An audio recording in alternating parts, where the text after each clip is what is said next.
Welcome po sa Cooking Alasen. Gagawa naman po tayo ngayon ng ube puto flan.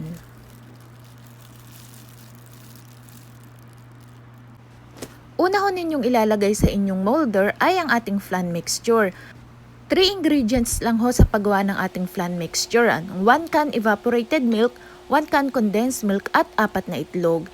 Imimix nyo lang po iyon sa isang bowl. At saka ninyo ari i-steam. I-steam nyo lang ho ari ng 5 minutes. After 5 minutes ay ilalagay nyo naman ho ang ating puto mixture. At ari naman ho ang ating ingredients para sa paggawa ng ating puto mixture. Inyo din laang ho aring paghahalu-haluin. At after ho nating maisalin aring ating puto mixture, ay lulutuin din laang ho natin arin ng 5 minutes. After 5 minutes, ganyan na ho ang kanyang itsura. Pwede ho kayong mag-toppings ng cheese. Pero optional laang ho iyon. At arin na ho ang kinalabasan ng ating puto flan. Kung nagustuhan nyo ho aring aking video ay paki-subscribe at follow naman po ang Cooking Alasen. Salamat po!